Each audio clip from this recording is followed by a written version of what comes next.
Welcome in, everyone. I am the Crypto Bull God, and this is All in the Charts. If you appreciate the content, if you appreciate the knowledge sharing in this environment, please make sure to hit the thumbs up button, drop me a comment, click the bell icon for all notifications to know when I go live. Guys, I know I haven't done the All in the Charts live stream for a little bit now. I know the market's a little rough out there, so I know the engagement's going to be very low today. It's going to be a low engagement day. I can just feel it in my bulging veins right now. But if you have it within your power, if you can muster the strength to hit the thumbs up and drop me a comment, let me know that you're here. I would sincerely appreciate it. So, did want to give you a heads up. I did share this on X that I'm actually doing some business travel this week. And so my time on the YouTubes is going to be a little bit limited. So I will be here today. I will be here on Wednesday. Tomorrow. That is tomorrow, right? That is mañana. I know a little bit of Espanol. So I'll be here today, obviously, because I'm live streaming right now. I'll be here tomorrow. And then I'll be off for the rest of the week. And then I will be back on Monday. Now, funny thing, I'm going to clue you guys in on something. I'll give you a little bit of tidbit of information before we get into the charts here. So I work remote, okay? And throughout the interview process and throughout my time at my current employer, I have kept the video camera. Let me see if I can. I have kept the video camera so the top of my head, you see, it isn't quite visible. You see, so you only kind of see part of my head. Now, it's going to be interesting to meet everyone in person because you're going to get to see the whole whatever's going on up here. And, you know, the thing is, my hair shouldn't dictate the quality of work that I am capable of doing. But it's going to be very interesting because I haven't shown off the full mohawk, whatever the hell I got going on the top of my head. Hey, it is what it is. So I'm looking forward to doing the business travel here and meeting everyone. Job's going really well so far. So am looking forward to coming in and meeting the team and meeting the members that we serve in the community where we're selling our products. Guys, I think in the environment that we have right now going on, where the charts are setting up the way that they are, I believe being an actuary and being a man of numbers and statistics really puts me in a position to best serve you and articulate things in a manner that is fairly representing what is going on in the market. So one of the things, and I've really been removed, quite honestly, from the space the past several days just because of time. That's the only reason. Okay, still got the full-time job going on. I've been removed from a lot of the content that has been going on recently. Now, I've seen a lot of clickbait fear porn. I've commented on that. But I really want you to be mindful of something. And I've kind of spoken to this in the past, but it's something to pay particular attention to right now because we're at a heightened state of emotion. And I've always said emotion is a money killer. Pay particular attention to people who tell you what they know is going to happen in the market, where they are impressing upon you certainty. Like, I really want you to logically think about that. There's literally no one that knows what's going to happen. No one knows what's going to happen. If they're telling you they know what is going to happen, they have certainty. Let me show you what's going to happen here. I'll put this fractal here. This is what I know to be certain. I really strongly suggest you to reconsider paying any attention to those individuals. Time is the most valuable possession that we own, in my opinion. Okay? There are materialistic things in this life that add really no value at the end of the day. Time is the most valuable thing that we have, and so how we choose to spend that time, and thank you for choosing to spend that time with me today, is an important decision that you need to make. You should be following people in this space that are telling you their educated view. They have a probabilistic view, but they recognize that there's literally and people that aren't mathematically inclined hate to hear this because they want certainty, the emotional people, but there really is a probability for everything. It's very important that you recognize that. But what I'm here to share with you today, evaluating the charts, is probabilistically what I think is most likely. I'm not going to give you any certainties today. I've never given you certainties. I'm certainly not giving you financial advice. I've never done that. But I am going to give you my outlook of the market, my honest outlook of the market, and how I personally would articulate it to help to try to craft an accurate picture of what is currently going on. Now, one of the first things that we need to realize, and thank you, Todd, super chats are never expected but always appreciated, my friend. Raghorn, let's fucking go. Where the fuck is Oof and Greg at? The fuck are Oof and Greg at? That is the question. The first question we need to ask ourselves is, when we start talking about a bullish or a bearish view on the market, what are we actually talking about? When someone says they're bullish or they're bearish, we always have to keep in mind what time frame we're speaking to, right? And that's one of the things I want to clearly articulate today. And by the way, because this is going to be such a sophisticated stream today, I got myself a sophisticated drink. Now, in this wine glass right here with ice, we've got some Diet Sprite and some Diet Cranberry Cherry Ocean Spray. It's a very, very nice mixture. It's a little alcohol-free spritz. Very tasting and non-caloric. Actually, it tastes very good. It's actually a very good drink. And especially if you don't really eat or drink sweet things, it actually tastes pretty sweet, but it's very good. Tasty. All right, guys. So the first thing that I want to articulate to you in this market and what's going on is there's both a bearish perspective and a bullish perspective. Both. That is how I'm looking at the market. What do I mean by that? I am bearish at the moment until proven otherwise on the lower time frames. What are the lower time frames? We'll take a look, but really anything from the week and under, really anything under the week. Week's kind of debatable, but anything under the 1 week. As soon as we start increasing our time frame up from like a beyond the week, like a 2 week, a month, a 2 month, a 3 month, a 6 month, I'm macro bullish. Okay? And I'll clearly articulate to you why that is today. So if we look at the 12-hour chart, which is something that we pay heavy attention to on this channel, we've spoken at nauseum why that is, you can see we broke this area here, okay, this 56.5 level. This was our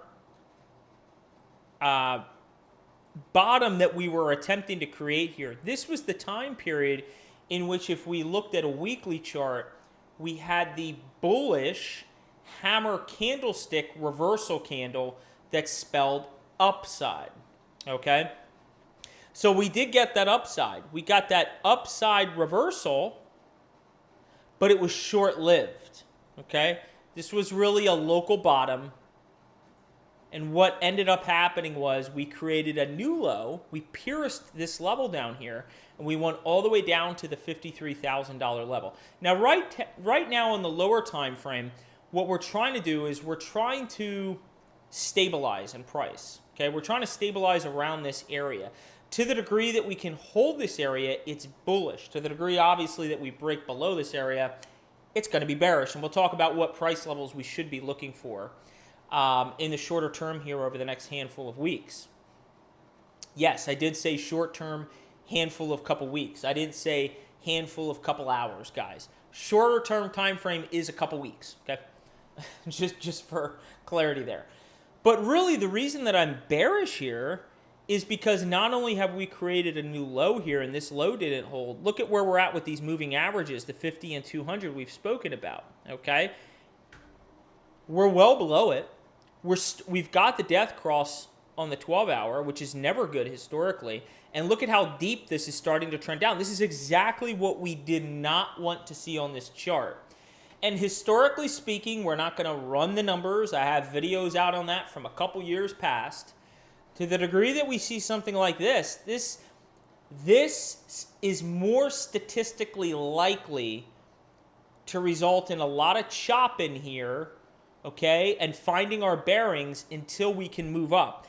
This is not based on the numbers here, just looking at a 12-hour and what's happening on this chart and the reaction, the way price is reacting with these moving averages and the way the moving averages are moving. This does not have a high statistical likelihood of just having a V-shaped recovery potential. I do not see that in this chart. There's nothing in this chart telling me that. We need to begin invalidating these lower highs. We need to begin bouncing up here, forming support, and forming higher highs and higher lows. And until proven otherwise, I'm very bearish on this chart. Chart's got to show me something. If we go, let's skip the daily. Let's go to a 3-day, okay? I haven't even looked at the 3-day all week. Some of these charts we're going to look at for the first time together in quite some time. I just haven't quite frankly had the time to evaluate this stuff. Now, this is a really interesting view, and I'm glad I pulled this up. This is a unique value-added chart that I created that no one else has spoken about that I've seen. This is the 125 simple moving average on the 3-day. As a refresher, when we've spent a historical amount of, a significant amount of time under here, once we've broken it, we've typically gone up pretty parabolic, okay? Pretty parabolic after we've been down here under a significant amount of time. You can see the significant amount of time. We closed above it. We started to rise. Now, the other thing is, if trend, again, one of the things that, just for purposes of clarity here, when I'm talking about historical relationships to how I'm comparing price data, keep in mind, there are very limited sample sets to what I'm comparing to. So that is an assumption here, is that one of the assumptions we're making, implicit assumptions, is that based on the limited price data we have and the limited number of occurrences these things have occurred, we're basing a statistical likelihood based on those limited number of occurrences. But based on the limited number of occurrences that we do have, this moving average should hold as support. It would be very concerning if we started to break below this moving average. Now keep in mind, it's a moving average, so the price is going to change with every successive 3-day candle print, okay? Right now the moving average is at 46,200, which is a very interesting level, and I'll get into why. But the 3-day, if we pull up a different chart here,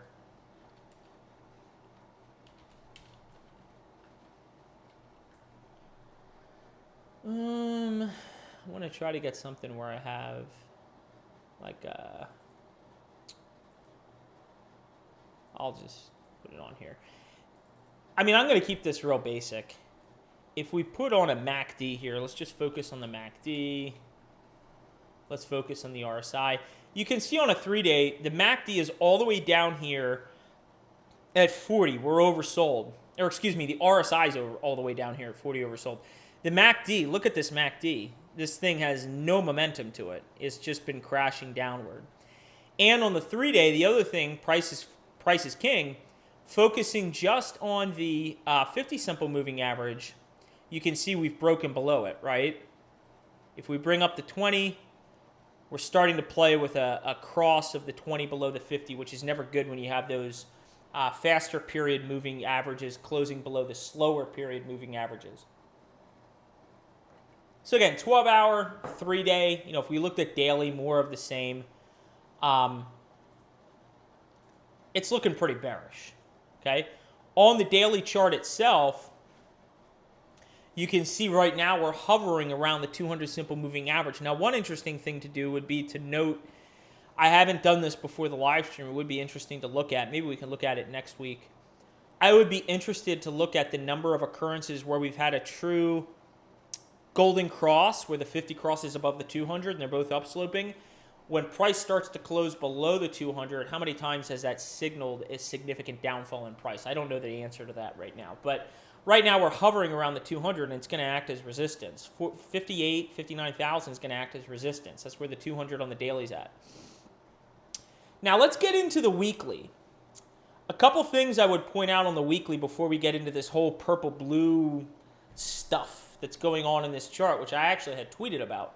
If you're following me on Twitter or Crypto Bull Guy. Now, what I did not like to see, I was watching for this in particular, on the weekly close, there's a couple things that not good.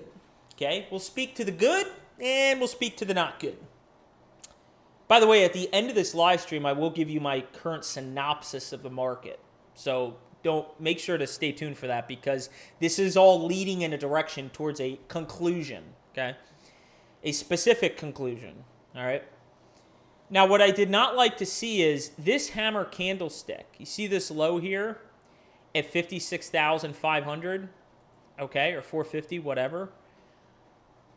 It would have been stronger on this chart had we gotten volatility that went below this line, but the actual body of the candle closed at or above it. You can see that the body of the candle is below this green line here. Not good to see. Not good to see at all. And this green line is going to act as resistance at 60,000, okay?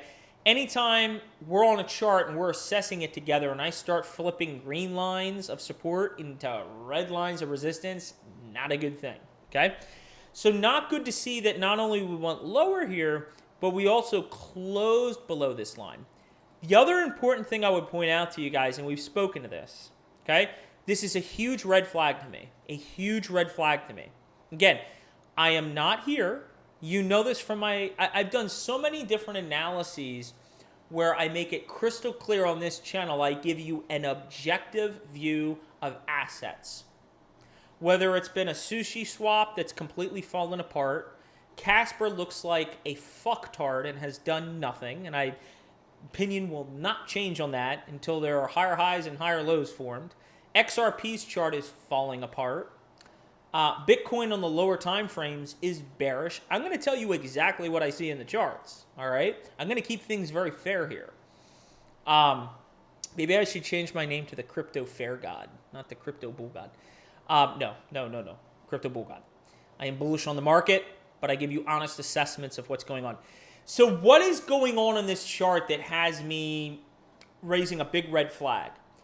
The big red flag is this. One of the key items that we have spoken about on this chart, I have no idea how many other analysts have covered this, but it's something I noted independently on the chart. This isn't something I got from someone else. This is something that I observed on the chart. Once the RSI, now again, what is the RSI? The Relative Strength Index. The Relative Strength Index is a general indication of momentum, okay? And we'll take a look at the stochastic RSI as well in a moment, which apparently I don't have on here.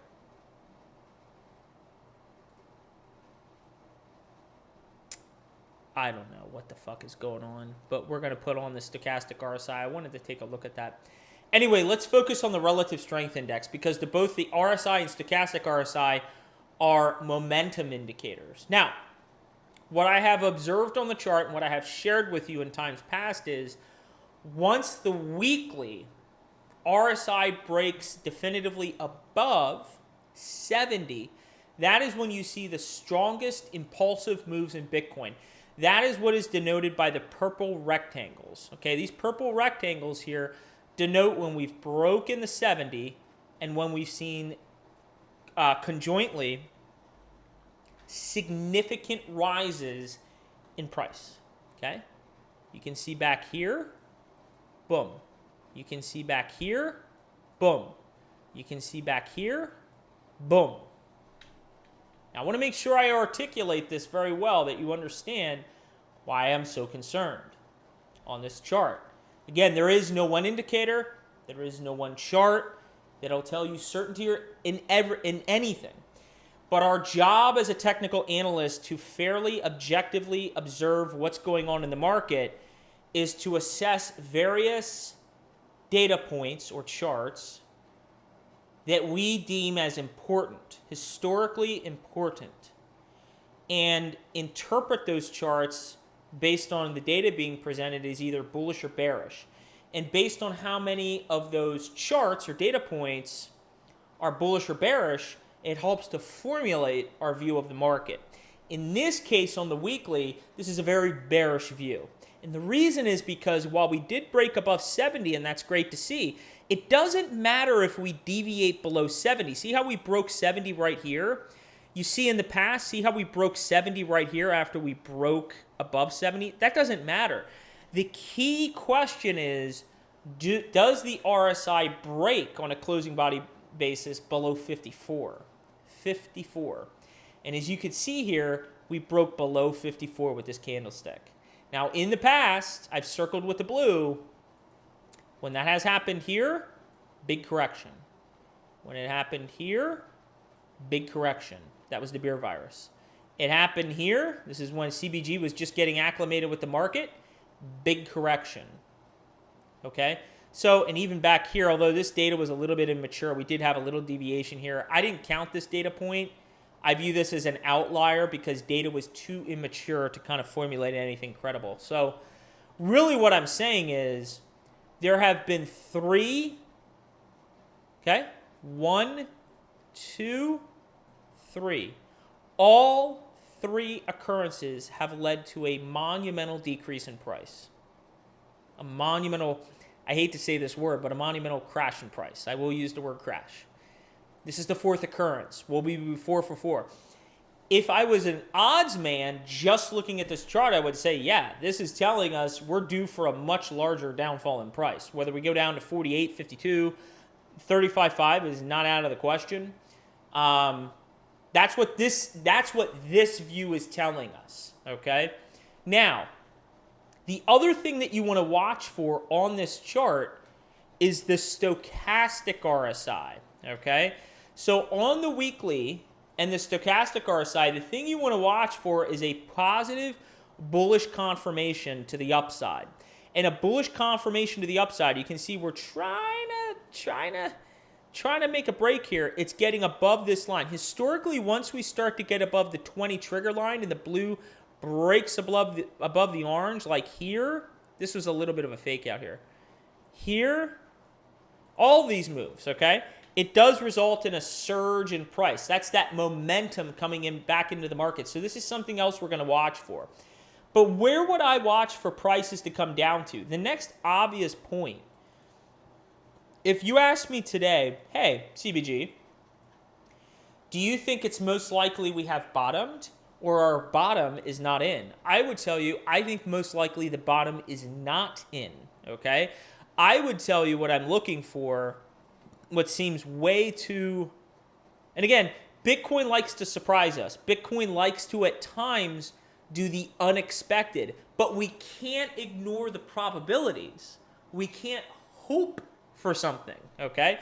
So if I was just basing this on probabilities, on this view, independent of everything else, I would say, yeah, we got more downside, and the next logical region is 48 to 52. And if 48 to 52 doesn't hold, you're really looking as low as 40 as a psychological level. It looks like we got a little support there. Looks like there's another area at 44, but you could fall all the way down to 35.5. I mean, that's not out of the question. But let's not get too far ahead of ourselves. Right now, what I'm watching for is some sort of back test to the 48 to 52 area. What I would like to see happen, and we'll have to assess current prices at that time if that does occur, does this region hold? Keep in mind, I'm talking candle body closes. It's always implied in what I'm saying, but there'll always be somebody out there that misses it. CBG, we got a wick to 44. I could give 2 fucks less about a wick. I don't care if we wick below here. I want to see closes maintained in here. I don't think we've bottomed here. Is it possible we have? Yes. Based on this view, do I think that? No. I think 48 to 52 seems like a very logical area. So that is something to watch out for. Something else to watch out for, if we go to the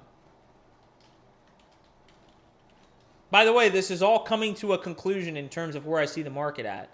So stick with me here. You don't want to miss the punchline.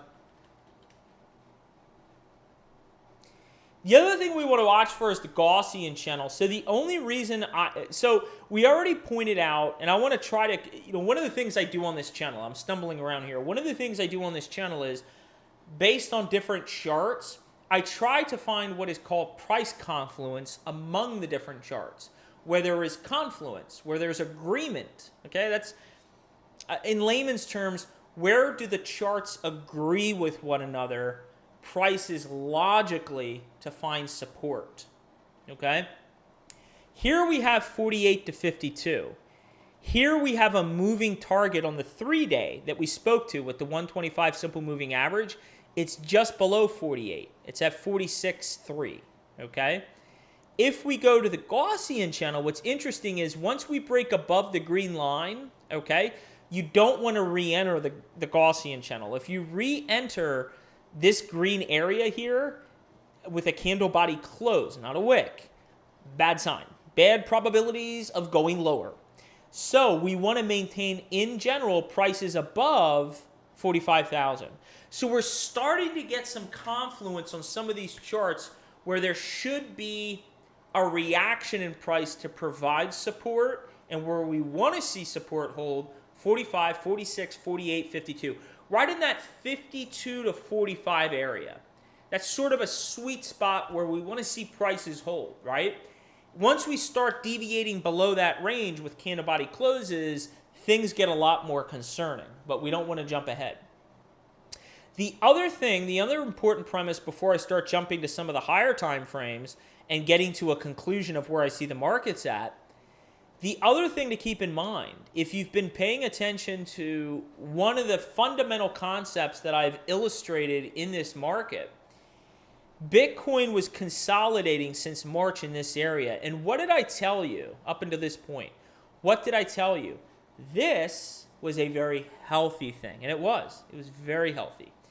Because what was all this doing? It was providing price confluence, structure within the price. We weren't going up too high, too fast, right? The launch pad increased. We had this flat surface we were stabilizing on, and it increased the likelihood that we would have higher price targets once we started to move up. And when we came down for a correction, this area would provide support. Well, guess what? Now that we've broken below the roughly $60,000 to $70,000 area, guys, once we come up, I do not, again, I've been in this market long enough. Expect the unexpected. I'm just telling you from a probability standpoint.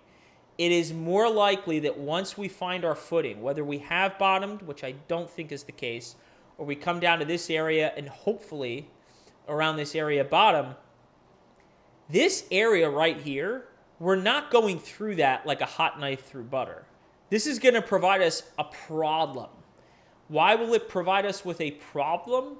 Because we spent so much time consolidating in here and we couldn't break above the region. So once we come up into this region, expect resistance. I'm just making you aware of that statistical likelihood, okay? Now, let's get into the 2-month view. So as I had shared on the weekly view, we had the green hammer candlestick reversal sign to the upside. But one of the things we pointed out on a monthly close was one of the concerning views we needed to keep an eye on was the 2-month gravestone doji, which indicated more downside ahead and a trend reversal to the downside. So in this case, the way I would articulate the way things have played out, the higher time frame, which is quite often the case, the higher time frame of the gravestone doji outweighed ultimately the weekly lower time frame bullish hammer candlestick, right? If I had to take an educated guess, let's go to a 6-month chart.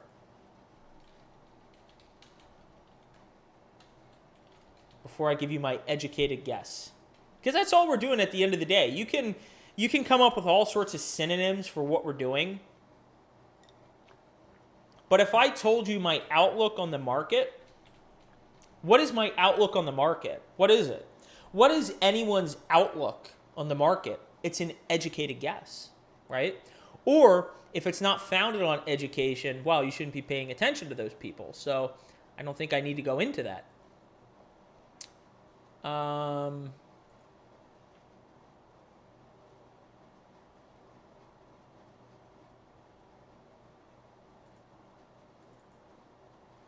If we go to the 6 month, one of the things that I was attempting to point out to everyone during the 6 month close when I went through my last live stream of all these different closes that occurred last Sunday, not two days ago, but the Sunday before that, this candlestick was the highest close candlestick that we've ever had in the history of Bitcoin. Okay? The likelihood of us topping here is very, very, very, very slim, in my opinion. If we go to a 3 month, there's nothing, it's when you start to zoom out on some of these charts, there's nothing concerning about that chart. If we go to a monthly,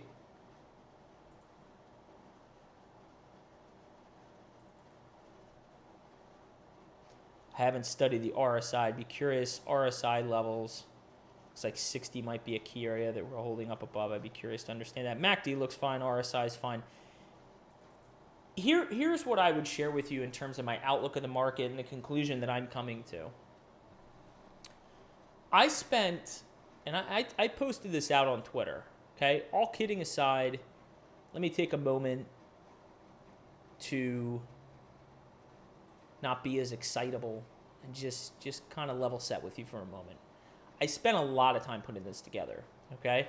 I put together what I feel are very solid historical indicators that tell us when the market has gotten frothy. None of those indicators have triggered. None of them. None of them have flipped to the opposite way where it looks like we're entering some massive bear market and you better hold on. And no, none of that has happened. My view of the market at the moment, and not to mention the fact Ethereum hasn't set a new all-time high, Solana hasn't set a new all-time high, Bitcoin and Binance are the only ones to set new all-time highs. Guys, the other thing I would mention to you, if you look at dominance, again, we've been trailing this forever. Some people have kept calling for alt season. I'm like, pump the fucking brakes, guys. There is no alt season right now. Forget what we're charting here. This is unsustainable. We're in a rising wedge. Put this on a 2-week. We are in a rising wedge here, okay, which is a bearish formation, which has a high statistical likelihood of breaking to the downside. Anytime we've had a monumental break in dominance, like here and here and here, it has resulted in a massive alt season. At the same time when Bitcoin has been breaking to new all-time highs. There have been no charts we have evaluated together, including the topping signals indicators. Well, the topping signal indicator charts none of them have fired. Okay? So you're talking about, I really want you to think about this. Every single I put together 6 motherfucking topping signals. You're telling me the market has topped even though all 6 topping signals did not fire. Not one single one fired. I don't buy it, okay? Ethereum, no all-time high. Solana, no all-time high. XRP's going to 30 cents. Of course, well, we can't really say too much about XRP, so XRP is going to just do its own thing. But trolling the community a little, having some fun. And Bitcoin dominance hasn't had that massive bleed that we've historically seen. There's been no alt season. There's been there's been these little cycles of AI and meme coins. No true alt season, okay? And you get this every time around. Every time around. I'm sure if you search your Twitter feed hard enough, you're gonna get people telling you this time is different. Any true rotation into altcoins is done. Bitcoin's the king coin. People are completely writing off the idea of human emotions. Human emotions run this market. There's so much baked into this chart that is human emotion and euphoria. People are greedy at the end of the day. They're going to want to get into riskier and riskier and riskier assets the more risk on the market gets. We haven't seen that yet, okay? The high time frame charts are leaving us feeling convicted that we haven't seen that true euphoria momentum shift into the market yet. If I had to give you my synopsis of the market and what I think will play out and my concluding thoughts here, I believe, and hindsight is always such a beautiful thing because it offers perspective. I think we got overextended going into the halving. We did what most people thought we would not do. We set a new all-time high before the halving. There is a perfect example of a limited data set where going into the halving, everyone thought we would be down here and then eventually go up, right? Because based on that limited data set of 3 other halvings, they said, well, this is what happened in the past, and so this is what will happen moving forward. But we know on this channel, we don't state certainties. We state things called probabilities. So I was very open to the idea, and in fact was contrarian to the idea of actually having something similar to this play out, which it did. So what I think happened was we got overheated, prices resetting and cooling off. It got a little ahead of itself.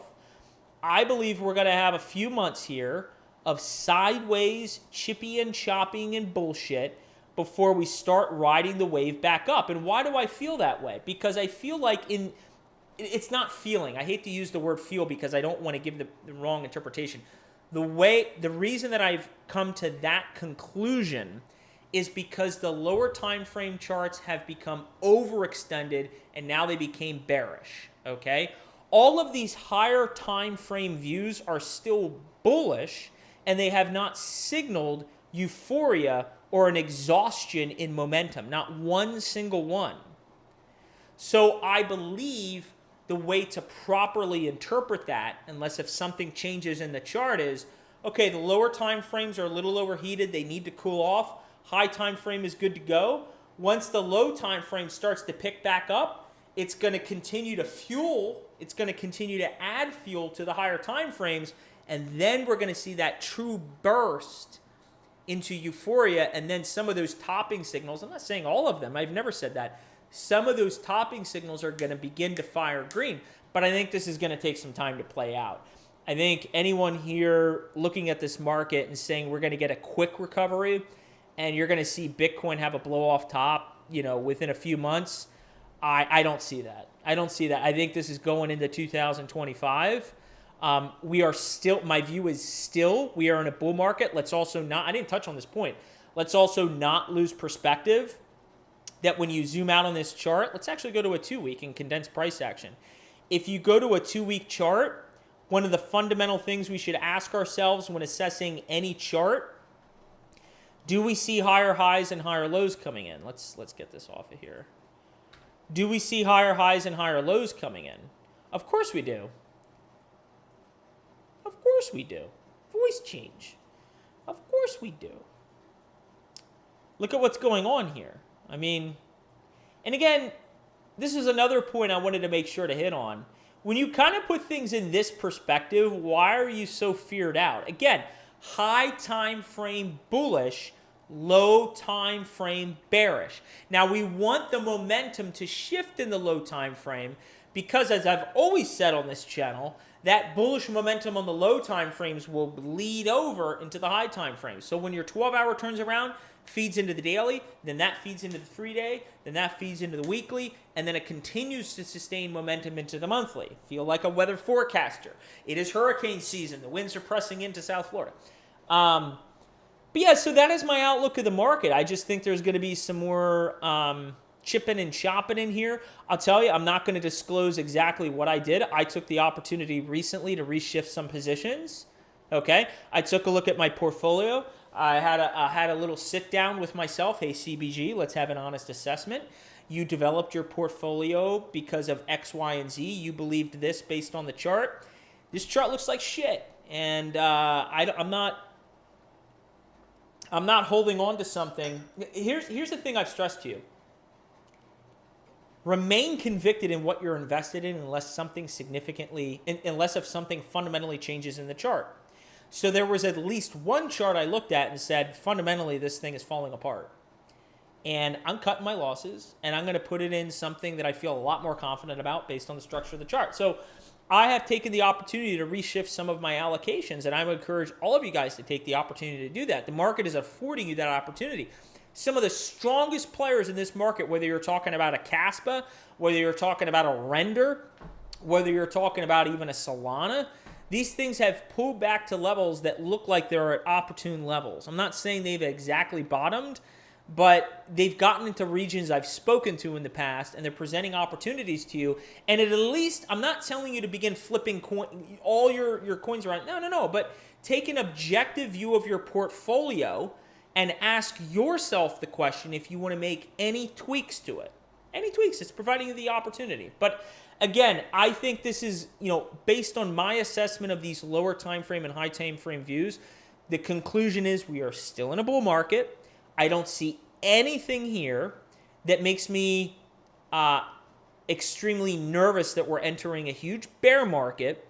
However, what I would say is what we have opened ourselves up to is a further capitulatory event that's going to really test a lot of people. You could see something, again, focusing even just on that weekly in the RSI, you could see something where you get a wick all the way down to here, around the $42,000, $43,000 area. We close all the way back up at 48, and we resume our trend up. I think that's very possible. I think it's also very possible we could just barely graze this area. Either way, I think there's going to be a lot more chipping and chopping in here for several months before we start to ride this thing up going into 25. The other thing you can study, by the way, historically are presidential elections. The election cycle taking place in the United States right now historically, and again, this isn't a fundamental principle. This is a data-driven example. Again, because this channel is all about data. Going into these presidential cycles, historically, they've been monumental times to be invested in the market. So, again, I want to reiterate, because I've reiterated this point many times on this channel for years at this point. I'm not exaggerating, years. There have been people calling for the death of the stock market and a Great Depression since 2022 at the latest, okay? They've been wrong. And I think they're going to continue being wrong going into 25. They're going to continue being wrong. Will there be a major correction in crypto? Will Bitcoin go down another, at some point 70%, 65%? Your altcoins go down 95, 99%? Absolutely. I think that, all we can do is use the past to tell us that that's what is most likely. Will the stock market undergo a major correction? Yes.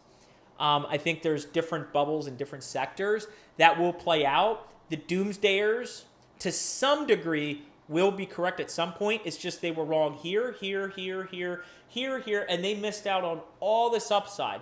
And I think right now, if your view is, I need to be risk off, and I think the stock market and crypto is going much lower, I think you're going to regret it going into the end of this year. That is my honest opinion. I think you will strongly regret it.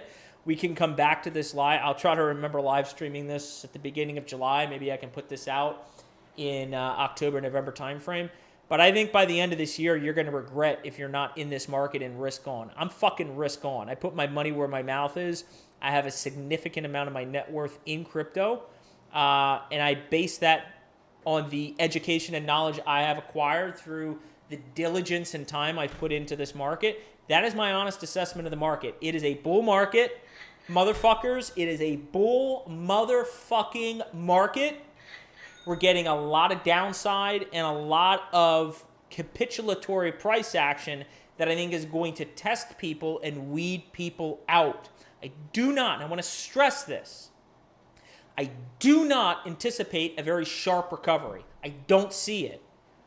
What I do see is us in a bull market and getting overextended and needing to cool off before we continue up.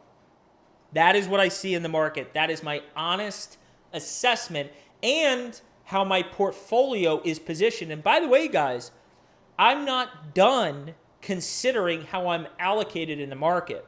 I'm personally going to take advantage of the downside, paying attention to the stronger performers and the weaker performers in my portfolio to see how they respond to current price action, to make further decisions, potential decisions on reallocations again. I am not tied to any one community. I'm not in every community I've been a part of, I appreciate. At the end of the day, I owe it to no one but myself. You owe it to no one but yourself to be financially successful in this market. And I will continue to invest in a way that is predicated on my education and not my hope and not some allegiance to a community. That is foolhardy, and that is being naive, and that is being ignorant and foolish. And in hindsight, people will understand that. That is what I see right now as a mature investor. So I hope the market analysis helped. Yes, Todd, I am still in ACH. I have not cut any of my position in Alchemy Pay. I'll give you a great example before we cut. I have to cut this live stream off soon. We've been on for 46 minutes. Appreciate everybody who's tuning in. Appreciate it. Thumbs up. I see the engagement. Make sure you follow the beginning of the live stream all the way up until now to get the conclusion that I reached in the market. I want to paint you a clear illustration of a difference here. And you can look at this on Track. You can look at this on ACH. You can look at this on Casper. I was actually looking at this, and I've been shitting on Casper enough that I decided not to post this. But here, and this isn't all the price data, but on Alchemy Pay, granted, Alchemy Pay has not been a strong performer. We do have ascending triangle here, by the way. But here at least, at the very least, okay, even though it's not been a stronger performer in my portfolio, you can see here, we at the very least broke out of a downtrend, and we've been formulating, look at this nice uptrend of higher lows. Where is that on Casper? We literally, you could almost say this is a descending triangle. We literally broke a base here by 30% and deviated down below it. And you're telling me that you're bullish on this chart. I just don't see it. I think you are literally holding out hope at this point. If you want to call this a Wyckoff accumulation, I'm not telling you that that won't play out. But you have to understand the concept, the fundamental concept of opportunity cost. So all the while you're holding out hope for little Casper over here, Caspa and Render are two great examples that have been running up monumentally in value. All the while your little Casper bag has been drained completely. You wouldn't even know that there was bullish sentiment in the market during that time period. I mean, look at this. In 2024, a straight line down. I would feel a lot more... I would feel better about a Wyckoff accumulation on this chart if it was in an uptrend. If we had formed higher lows and higher highs, and then up here we were in a Wyckoff accumulation up here in this 8 cent, 11 cent area. Okay, let's have a conversation. This thing looks like a pile of shit, and it has done nothing but done lower highs and lower lows. And until this chart turns around and at least does something similar to Alchemy, I just don't know how you can throw money at that thing. It looks horrendous. Horrendous. Track, good to see you, my friend. Oof, let's fucking go. Radcore, sophisticated ice water. Very, very nice. Fun fact, all the water I drink, I know everybody's different on this. Some people don't like ice water. All of my water, you can hear the ice in there. All my water is cold. I don't drink like room temperature water or warm water.